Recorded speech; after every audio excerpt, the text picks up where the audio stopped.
Alors pourquoi l'homme n'arrive pas à garder de constance dans sa vie? Pourquoi il n'est pas épanoui au moment présent? Il a besoin de changement perpétuel. Question vitale. Parce qu'effectivement, sans constance, sans régularité, on peut arriver à rien.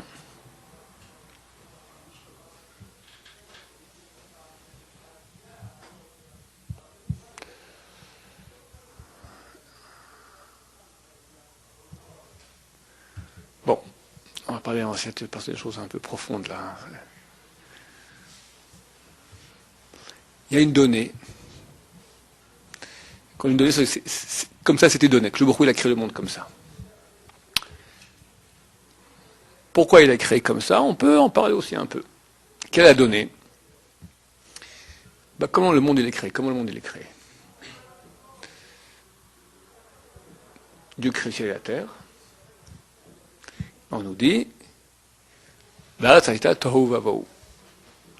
était tohu bohu. C'est intéressant d'ailleurs. C'est pas que la terre. Pourtant, il a créé le ciel et la terre. Donc, le ciel et la terre étaient tohu bohu. Le ciel n'était pas tohu bohu, que la terre. Ciel, on dit en hébreu shamaim. C'est la racine sham. C'est quoi sham? Là-bas. Là-bas, c'est l'idéal que je veux. Vers quoi je vise. Je n'y suis jamais. Même si j'y arrive, il y a un autre sham qui vient.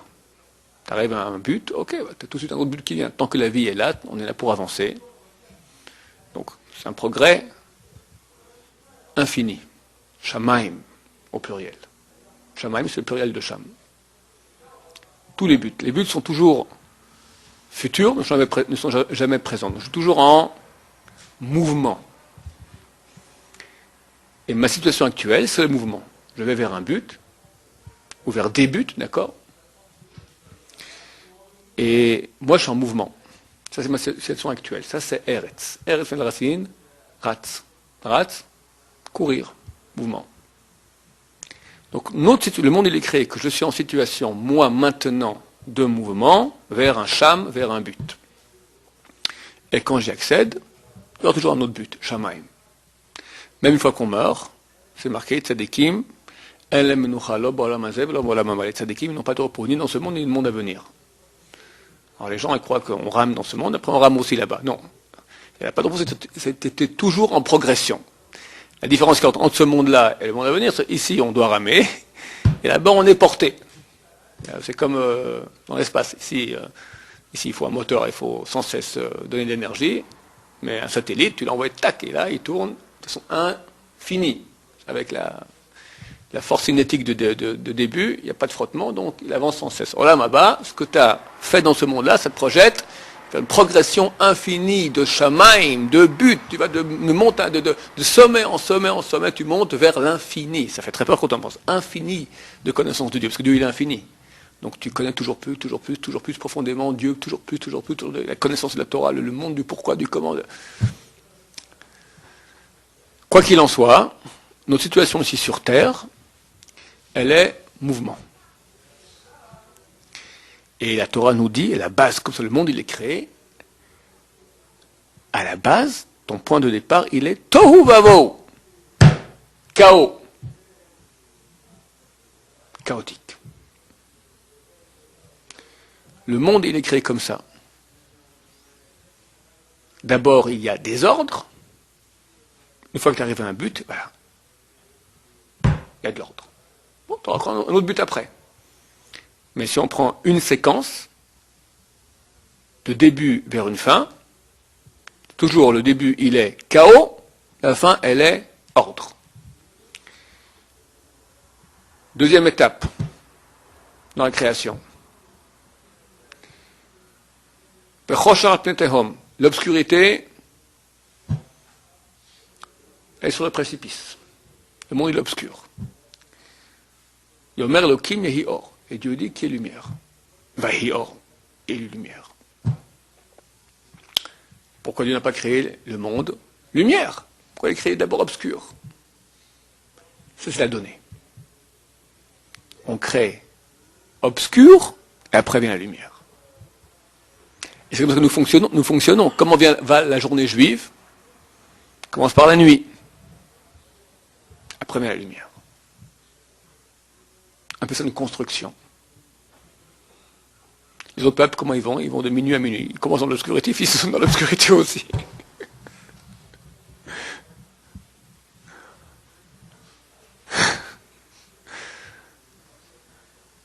Donc, on commence obscur, on finit bien, Bézat Hachem.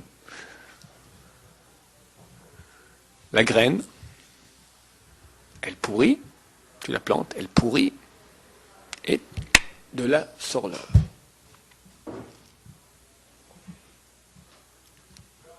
La création d'un être humain.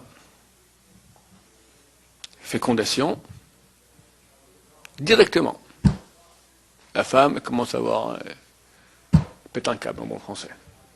9 mois de lourdeur, nausée, chaleur, ça monte, ça descend, c'est pénible. Il y a un processus, il y a un point de départ, après il y a un processus, et il y a une fin, Mazal Tov, le bébé il est né. Et là on repart pour une autre fois, le bébé il est né. Ok, ça c'est le point de départ. Et pour arriver à en faire un homme, hein, on sue. À l'âge de 20, 22 ans, des fois même beaucoup plus tard, il commence à devenir un homme stable, normal, responsable. Mais c'est pendant ces 20 ans de peine, de sueur. Et dès qu'il est bien, il quitte la maison, il se marie, on ne le voit plus. Il ne suit pour rien. Et là, il recommence. C'est-à-dire, il recommence maintenant. Allez, on marie. Le jour du mariage, ça c'est la donnée première. Grosse joie. Après, patatras. Il y a une mission dans la Torah de rendre heureuse sa femme première année. Parce qu'on sait que ça doit aller si difficilement. Alors, mitzvah spéciale. Durant toute la vie, il faut la rendre heureuse, d'accord? Mais première année, c'est difficile parce que il y a toujours une désillusion. Il y a une construction. Il y a un point de départ, mariage, après il y a une construction, et après on arrive à Baruch Hashem, créer une famille qui est bien, des enfants, etc. Donc, toujours, c'est comme ça que le monde est créé. C'est la donnée. Plus profondément, on appelle cela Chabad. Alors que le mouvement de Chabad, d'accord? Chabad, c'est les premières lettres des voies de conduite basiques du monde, comme Dieu a créé le monde. Chokhmah Bina Dat. Chokhmah, c'est l'information première, c'est la donnée première. Bina, c'est le travail qu'on fait avec cette information. Bina, c'est la réflexion intérieure. Je fais une information dont je travaille. Je fais des déductions. Si tu m'as dit comme ça, alors comme ça. Je fais une construction. Bina, c'est le mot binyan. Bina, c'est une construction en hébreu. Il y a un travail. Tu prends une Gemara maintenant, tu lis l'information. C'est pas clair. Tu vas travailler. Travail. Pic! T'arrives date. Date, t'as compris. C'est le savoir. Ça, c'est le but. Le monde fonctionne d'après cette trame. Tout fonctionne comme ça. Pourquoi Dieu a créé comme ça? Parce qu'il voulait. Et il y a quand même, on va dire, un sens. Dieu veut simplement nous donner, comme j'ai très souvent expliqué ici, le plus grand kiff possible, c'est-à-dire lui-même. Accéder à lui. Mais il ne veut pas que nous le donner, comment on appelle ça, gratuitement. Gratuitement, ce n'est pas à moi. Il veut que ce soit mon acquisition. Pas seulement que je le mérite. Le mérite, c'est pas besoin de me donner. Qui me donne-moi sans mériter. Ça ne me dérange pas qu'on me donne gratuitement. Mais ce n'est pas à moi. Si c'est moi, c'est ma construction. Si moi-même j'accède au niveau de construction, c'est moi. Je me suis fait moi-même. Dieu a voulu que je sois comme Dieu, un créateur de moi-même. Dans le monde entier, les choses vont malgré elles-mêmes. Le végétal, il pousse qu'il veuille pas. La pierre, elle est pierre qu'elle veut pas. L'animal, il n'a rien à faire. Il fait d'après sa programmation. Nous, non. Nous, on peut rester un zéro, on peut se créer nous-mêmes. C'est phénoménal. Regarde un animal qui vient de naître. il est presque complètement autonome.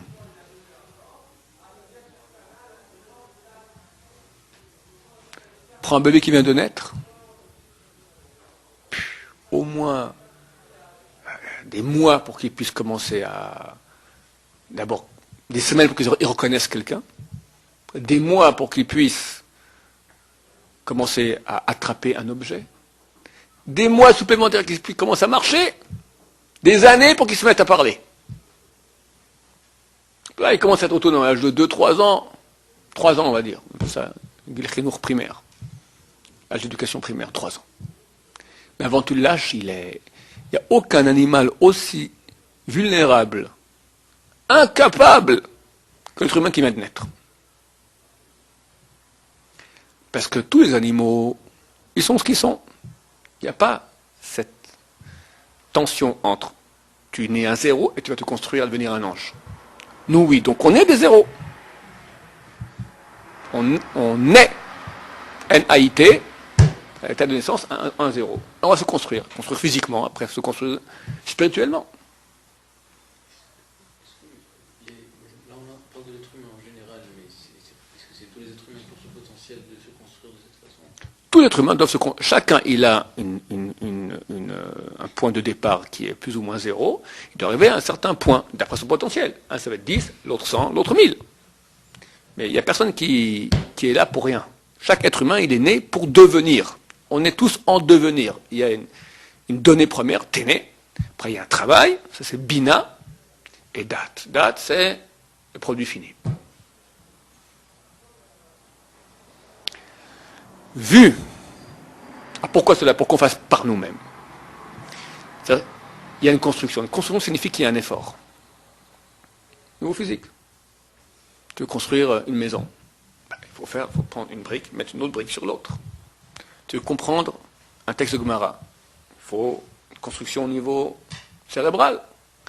Tu veux planter des radis.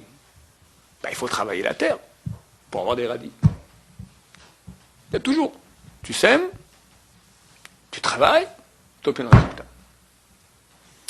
Travail signifie qu'il y a ici une résistance. Dans la main-bas, comme je dis, tu envoies le pulse, tac, l'information première, ça ira tout seul. Tout va facilement, il n'y a pas de résistance. Ce monde-là, vu qu'on est dans le monde de l'action, le monde de la construction, il est inhérent, il est obligatoire que dans ce monde, il y ait une résistance. Tu veux construire, tu as Newton, d'accord, il faut prendre une brique, se battre contre la force de Newton, et hop, mettre, boum. Concentration, comprendre maintenant, tu as une résistance de paresse. L'esprit, il n'a pas envie de s'activer à comprendre. Il préfère penser à rien, rêver.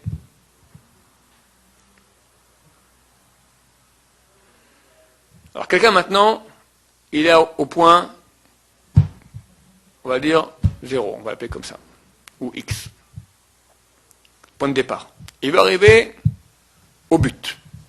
Il s'est fait il y a une projection. Cave en hébreu, projection. Cave, c'est un trait. D'où le mot cavé.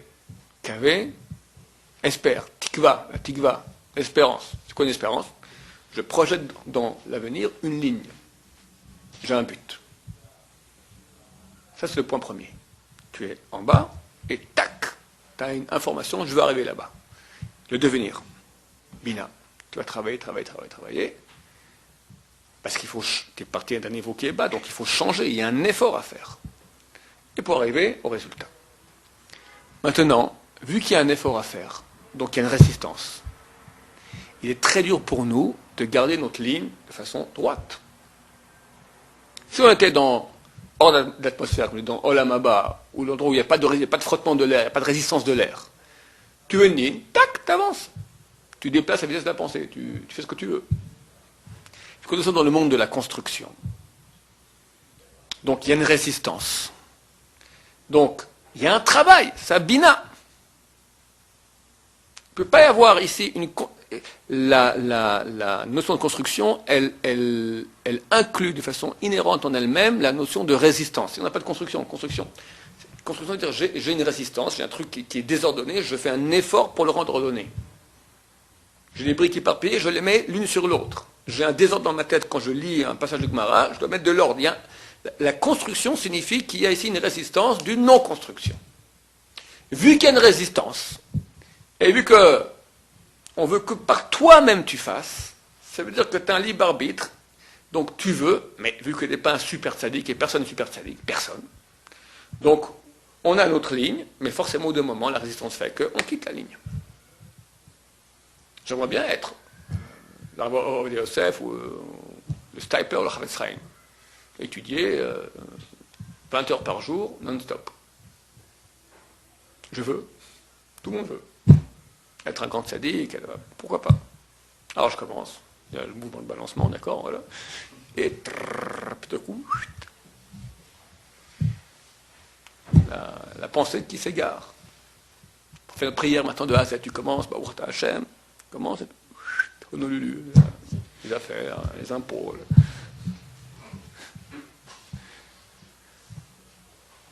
Parce que c'est les données inhérentes au monde, tu es là pour construire. Donc tu pars de zéro, tu parles de Tohuva, tu parles de la notion de Tohuvavu, de désordre, de chaos. Et construire un chaos, c'est pas un coup de baguette magique, c'est une construction difficile. Tu te bats contre tu as à construire le monde, te construire toi-même. Tu pars d'une base où il n'y a rien. Donc forcément, c'est parce que tu veux que tu es là-bas. Tu as mis une ligne, c'est pas parce que tu y as pensé que tu y es. Il y a un effort de construction énorme. Donc forcément, au bout d'un moment, il y a... Alors, qu'est-ce qu'on doit faire pour être intelligent? Dans notre voie dans notre cave, dans notre voie qu'on a d'espérance vers le point, vu qu'on connaît déjà toutes les chutes qu'on a faites, prendre en considération aussi les chutes. Et ma voie, elle va aller comme ça. C'est ça ma voie. Ma voie droite devient maintenant une voie qui est, je sais que dans 3 mois, il me faut maintenant quelques jours de vacances. Une journée, maintenant, ok, je sais que j'ai ma limite d'étude, elle est là, après il me faut 8 heures de sommeil. Sinon, le lendemain, je me casse. T'en as qui viennent, là, et j'y vais pas, ils étudient jusqu'à 2 heures du matin, et ils dorment 4 heures, ils tiennent une semaine, 2 semaines, 3 semaines, patatras. Alors, ils ont appris. Il y en a qui n'apprennent jamais. Les types intelligents, ils voient patatras. Une fois, 2 fois, ok, j'ai compris, etc. Je parlais à quelqu'un maintenant, il y a quelques minutes. Je lui dis, c'est extraordinaire de voir comment à minuit, vous pouvez essayer, à minuit, tout à coup. Viens ici au Beth Midrash étudier, tu sens les alvéoles dans l'esprit qui s'ouvrent. Tu sens une kedusha, une sainteté comme ça. Les anges, extraordinaire. Non, c'est vraiment ça, c'est palpable. C'est tout du Yetzerara. Tout du Yetzerara. Tout. Pourquoi?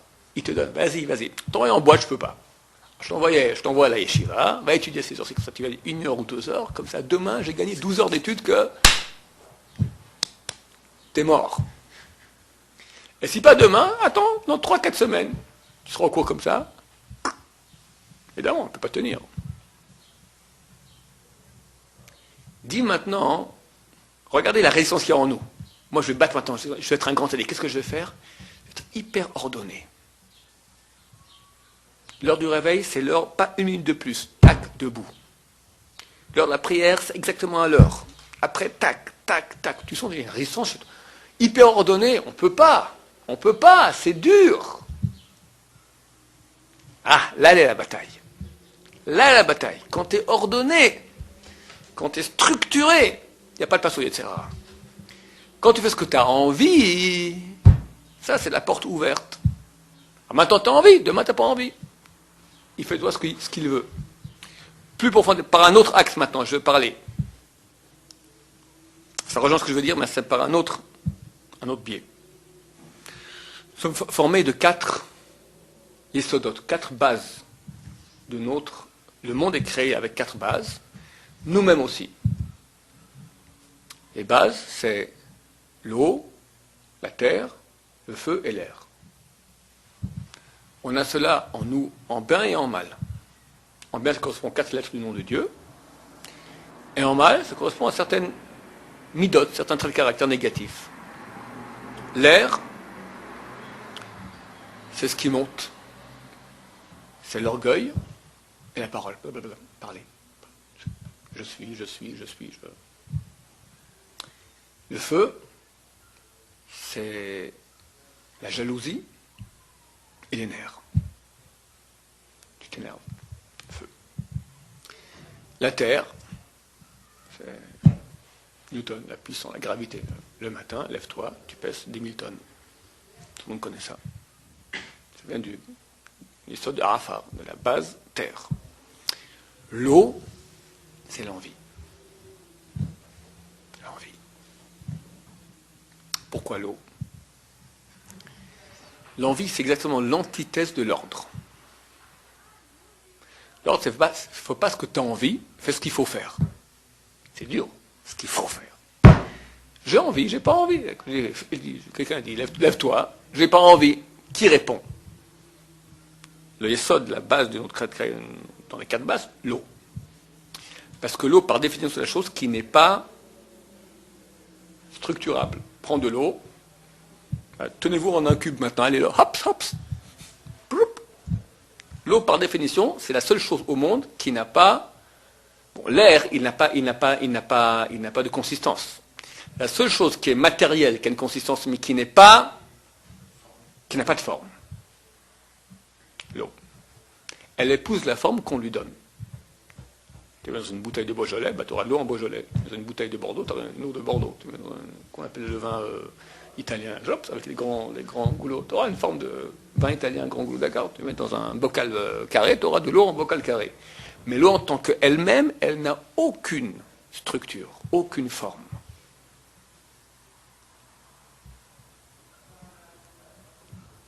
Et l'eau, elle cherche toujours à aller vers le bas. Elle nous attire vers le chomer, vers la matière. L'envie.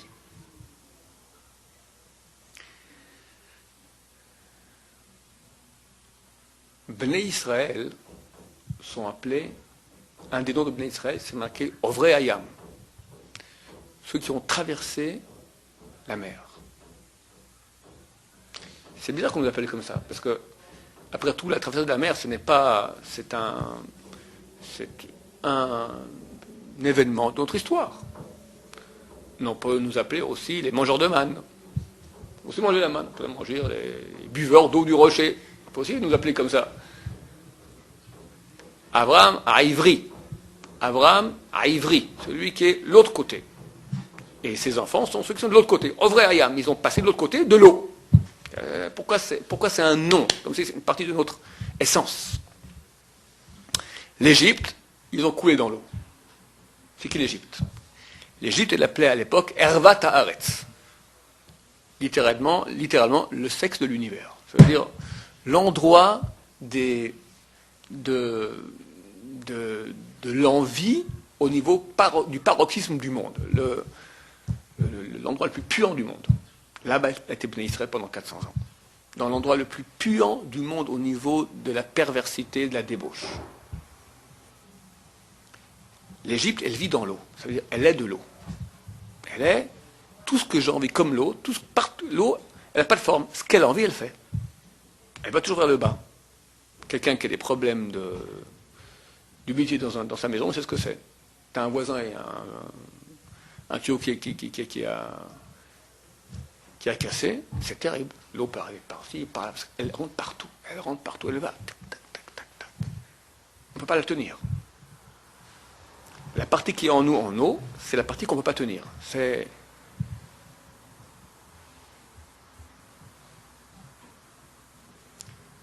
l'attirance vers la matière, non structurée. Ça, c'est l'Égypte. Bnei Israël vont traverser l'eau. Quand ils passent dans l'eau, qu'est-ce qui se passe? Deux murs. L'eau qui devient structurée. Deux murs. Nitzevu kemoned nozlim. Se sont mis debout comme ned, comme des murs. Nozlim, les liquides. Liquide devient solide. Sur le verset, Targum Yonatan, la traduction de la Torah en araméen, comment elle traduit Nitzmu k'moned nozim, sont devenus solides les eaux. disent Hakimu Maya, comme sa traduction en araméen. Hakimu Maya signifie l'eau est devenue intelligente. Intelligente. J'ai une partie en moi qui est le caractère eau, qui a envie. L'intelligence, c'est ce qui va structurer. C'est prendre cette eau-là et tac, tac, tac, tac, tac, dire à l'eau il faut ou il ne faut pas.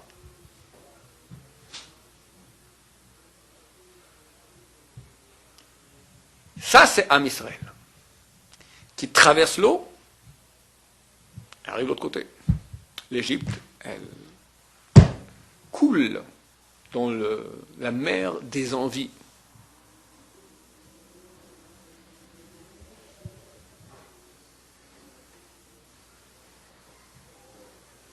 Alors nous, qui avons cette partie en nous, d'eau, qui ne veut pas être structurée, alors ta tête dit maintenant, moi je veux là. Ok, tu commences. Mais vas-y, c'est pas facile de faire te dire de l'eau. C'est pas facile d'être Bnei Israël qui traverse l'eau et qui rend de la partie d'eau en nous structurée, des murs. Tu as tout à coup des pulsions, tu as des envies ou des pas envies. Tu as envie de ne pas avoir envie, c'est la même chose. Donc pour répondre à la question, comment se fait-il qu'on a en nous un manque de régularité? Parce que nous devons construire. C'est comme ça qu'est le monde, par nous-mêmes. Donc, construction, ça veut dire qu'il y a une résistance. Et plus particulièrement, cette résistance provient de la partie eau qu'il y a chez nous, qui est par définition la partie qui ne veut pas être, qui est instructurable. Nous pouvons le faire. Nous sommes Ovreayam, nous on passe l'eau. Mais tu comprends que pour rendre de l'eau structurée, des murs d'eau, il faut être musclé. Donc c'est pas facile. Donc c'est normal.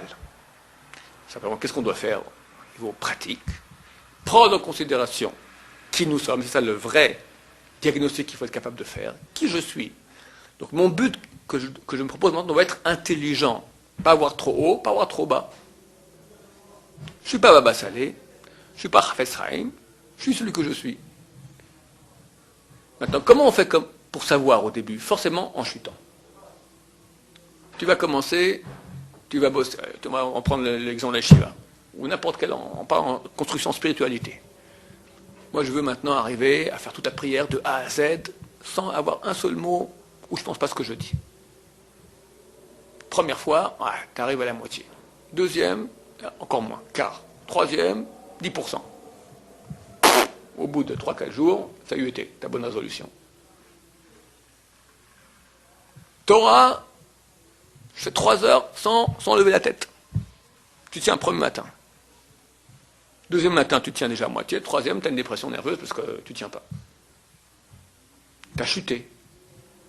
Alors, ok, réajuste. Je vais faire un quart d'heure. 5 minutes. 5 minutes sans piper mot. Et après, je fais une petite pause. Alors, tu fais 5 minutes d'étudier, après tu as 10 minutes de pause. 5 minutes d'étudier, 10 minutes de pause. Torah vient te dire, écoute mon vieux, tu n'es pas venu ici faire des pauses. Un tiers du temps effectif pour 2 tiers, tralala, c'est pas ça. Il faut réajuster dans la bonne. Comme un gosse qui apprend à marcher. Tu as vu comment il fait? Il se met debout. Et pif, il tombe devant. Il se remet debout. Il dit, il ne faut pas se mettre trop devant, il se met plus en arrière. Pif, il tombe derrière. Au bout d'un moment, il tient l'équilibre. On apprend en chutant. C'est très important ce que je dis. Parce que c'est pas que tout simplement, je suis là et je dois aller là-bas, et puis on me casse les pieds maintenant, que je dois me battre en route. C'est pas du tout comme ça. La vraie optique, elle est, je commence ici. Et je ne peux arriver à la progression se fait par la chute. La construction se fait par le fait qu'il y a une résistance. Si on comprend que la résistance, c'est celle qui me construit, c'est ça qui me construit, ça fait que je suis moi-même, alors elle est bienvenue. La difficulté, c'est ça qui construit. La chute, on apprend avec les chutes. Sheva, Ipol, Tzadik, Vakam, 7 fois le Tzadik, il tombe, il se relève. Alors, c'est pas qu'on dit c'est un type bien, après cette fois qu'il a chuté, il s'est quand même relevé. C'est pas ça le vrai sens. Le vrai sens, Tzadik signifie tomber. C'est comme ça qu'on grandit. en tombant, en réajustant, t'as un échec, tac, ok, j'ai appris maintenant, je recommence un peu autrement, je réajuste. T'apprends à conduire. Il faut mettre les gaz et désembrayer. La pédale d'embrayage, il y a un point de friction. Vous connaissez ça? Au début, tu mets beaucoup de gaz, la voiture, paf, elle saute en avant. Bon, après, il faut moins, ploc, tu cales. Pour le moment, ça va très bien. Comment t'as appris? Personne n'a appris du premier coup. Personne. Personne ne peut apprendre le premier coup. Tric, et hop, il fait un bon démarrage comme ça en douceur. Ou blic, ou ploc. C'est comme ça qu'on apprend. Même dans la vie. Le plus grand pilote de Formule 1 au monde, il a appris aussi comme ça. Alors à nous de savoir que c'est comme ça qu'on doit apprendre, c'est inhérent à notre condition dans le monde pour que nous puissions construire par nous-mêmes qu'il y ait des chutes. À nous, l'intelligence, c'est apprendre des chutes.